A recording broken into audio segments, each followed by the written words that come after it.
Okay, I'll just show you these now. I've put the back strip in. I'm just going to get a little bit closer so you can see what that looks like. That's in and sanded down and virtually finished. I've just given the back a very light sanding in the middle there. You can see the grain starting to come through. I think it's going to look rather nice. I've cut out the I've cut out the top now. Just use a jigsaw very carefully on that, trying to avoid any splintering around the edges, which seems to be okay. Still got a little bit more sanding to do around here. I've just got a little bit more. Well, I've got a little trick for rounding the sound hole off, which I'll show you a bit later on. But what I'm going to come on to now is the bracing, which is quite an interesting subject. I'll just put this back on the tripod for now. Okay, so that's the back of the front, so to speak. Now, obviously, this isn't strong enough on its own. It has to have bracing on just to give it some support when the strings and the bridge and everything's attached. But the bracing does several things. There's different types of bracing. Martin used an X-bracing system, which is basically two strips which go along here like this. Those give it the main support. And then they have tone bars which come across, which help with the tone. Then they have support bracing, which are basically they're just for strength more than anything else. And they have double use ones. They have two braces along here, which gives some support to where the neck and the fretboard meet. And there's also another one here, which is like a maple plate, which goes underneath the bridge and supports it where the strings are. Now, there's a lot of talk about bracing and bracing patterns and the way it should be done. Martin seems to have captured the market on it. I've got here a bracing pattern. These are, you can buy these off the internet. This is a Martin one. As you can see, it's bigger than it's smaller. The actual guitar is smaller than the soundboard I've cut. That is the actual size of the guitar when it's finished. The soundboard's cut slightly oversized.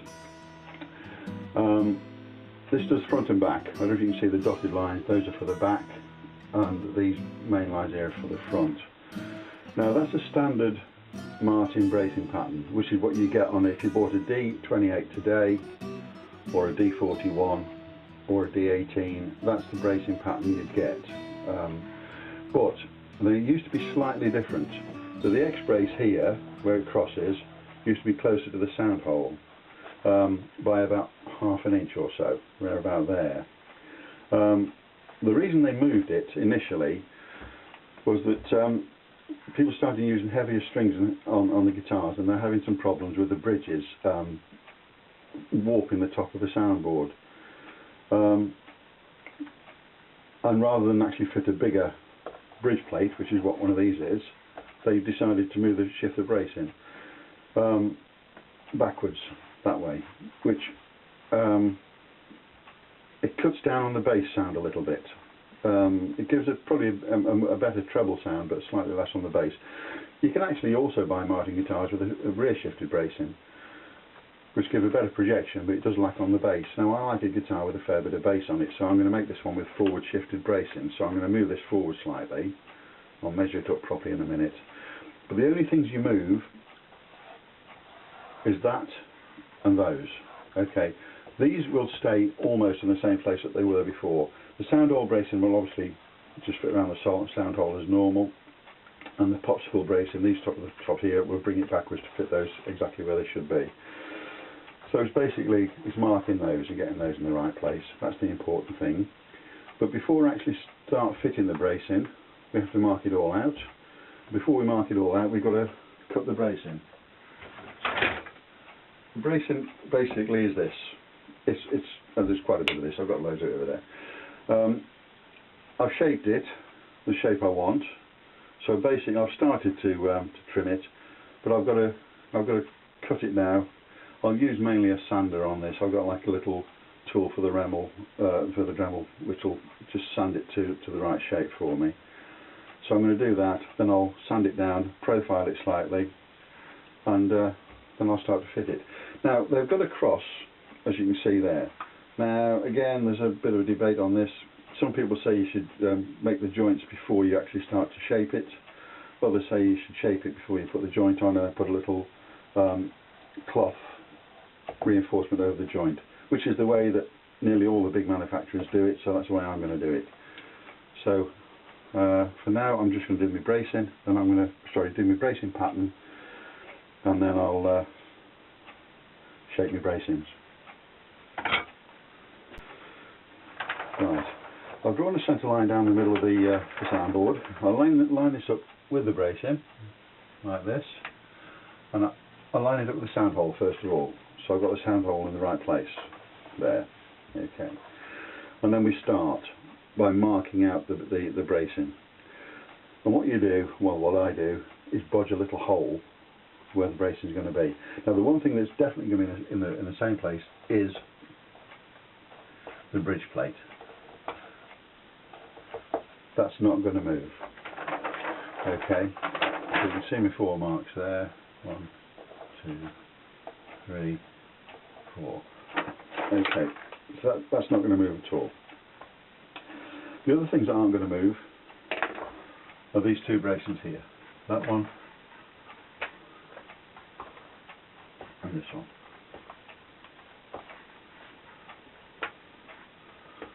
So those are fixed. Okay, now what I'm going to do now is shift the bracing forward 1/2 inch.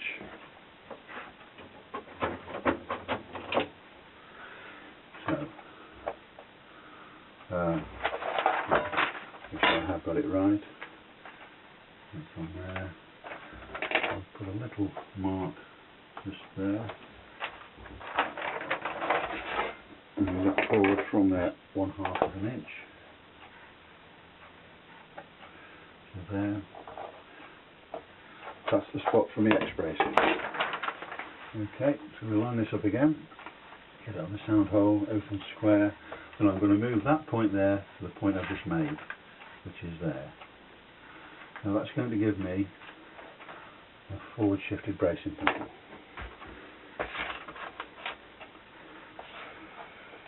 So I'm going to mark these. 1, 2, 3, 4, 5, 6, 7, 8. That's my bracing. That's my X bracing in place. Now I put my tone bars in. Those will stay forward shifted along with the bracing. Okay. Yeah. I know we need to put these in, which are like reinforcement braces for the just to give it some strength.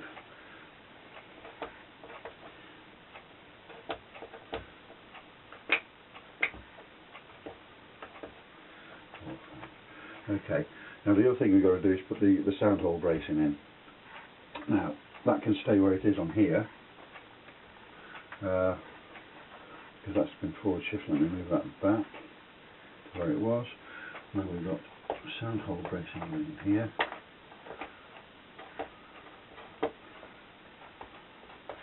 Now putting the one across here is going to be a little bit look at judgment thing, because I can't actually mark that until I've actually got the brace in place. So I'll move that out of the way now. And then join up the dots.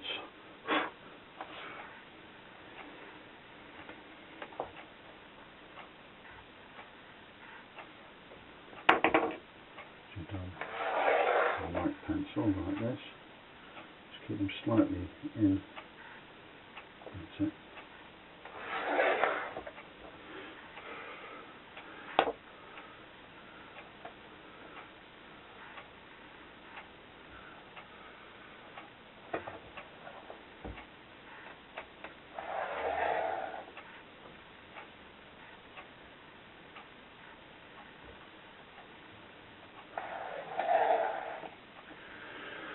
That's the expression in place, which is an important one. And we've got these front braces to go on. These don't go all the way across, as you can see. I'll just go to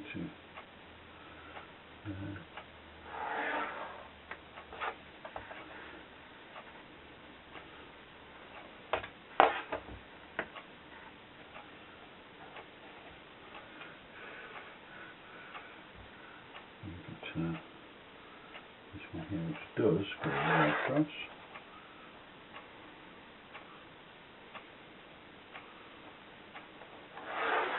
Okay. And then we've got the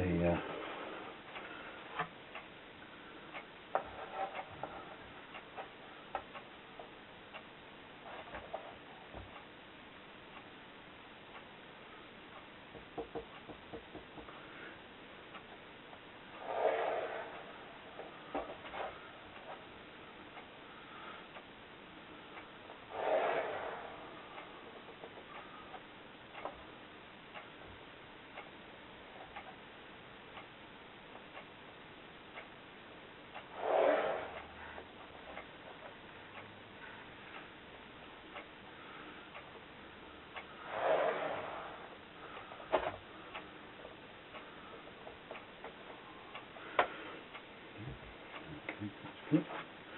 I've got these, which will go.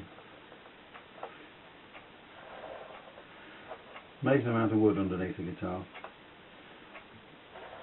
You see the top of the guitar and you think, oh, that looks nice, but you've no idea what's going on behind it.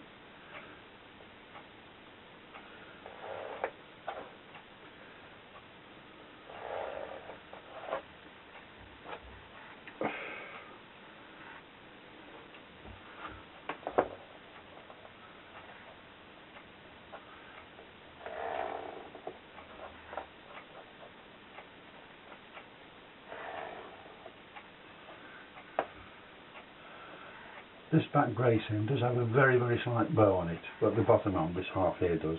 It's very slight. It's 28 foot diameter. So I say it's not a lot. It's not a lot. Now, the other thing we have to put on here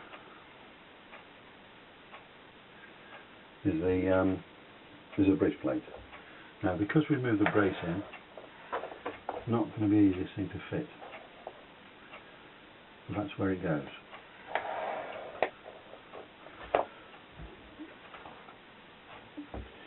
Now, I might move these two sound bars and put them slightly lower down. In fact, yeah, if I move that one half an inch down,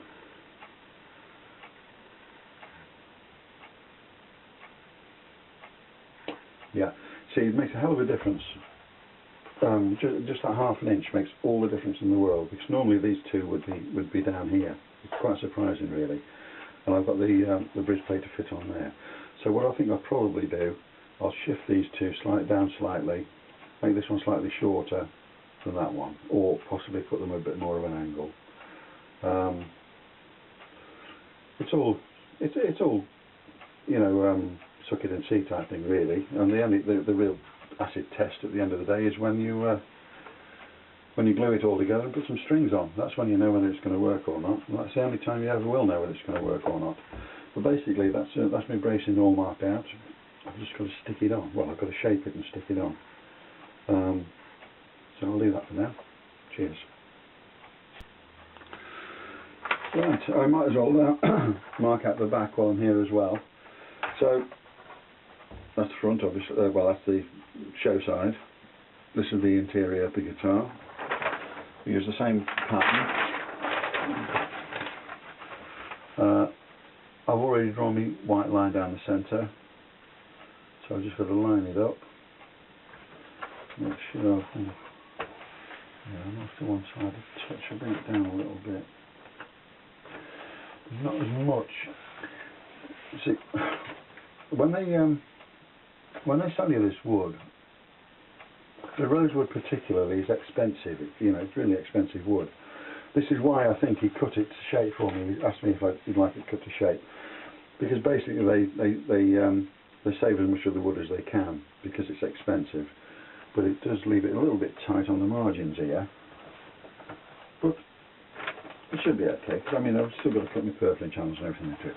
Now I'm going to just mark in my back braces, which is there, there, there, there, there, there, there, there.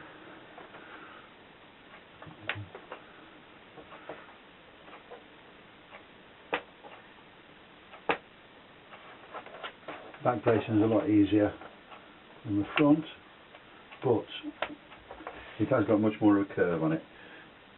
This has got a 15-foot radius curve, which is what the radius stitch is going to be used for shaping. So you can see the braces, I've got all the bracing wood here. This is the back, that's the front, so I've got to be shaped. But I'll do that in a bit. You don't need to watch me do that and bore you to death. Yeah, so I've got my cross braces marked there. Now there is a reinforcing strip that comes down the middle. A lot of people think that's put on first and then you put the braces on. It isn't. Those are actually separate pieces and they fit between the back braces. And those go on last. So I'm not even going to bother marking their position at this stage because I've already got a centre line, so I can put those on as and when I need to. So that's it, I'll just mark those up.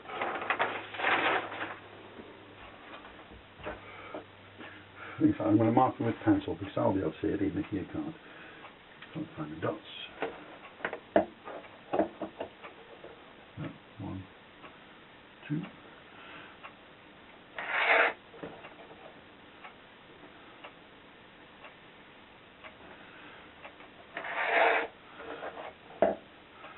The thing is with the, you can see all of this once the guitar's built, obviously through the sound hole, so you want to try and make this as neat as you can, which is why I don't want to use the white really. If I use the pencil, if for any reason I don't cover it with the bracing, if I made it perhaps slightly too wide or whatever, you probably still won't see the pencil marks.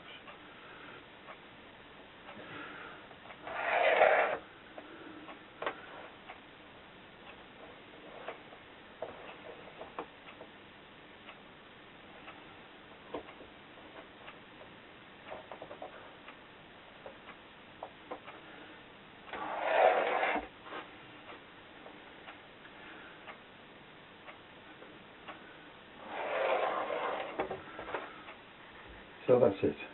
That's my bracing patterns all marked out.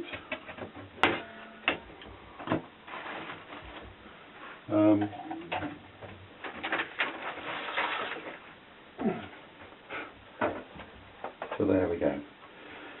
Bit of a tedious job now, shaping these, fitting them on. But I'll shape them all up and then loose fit them, just make sure that they are in the right place, and then we'll start the glue in, which is when I'll start using the famous Go Bar deck. See you later.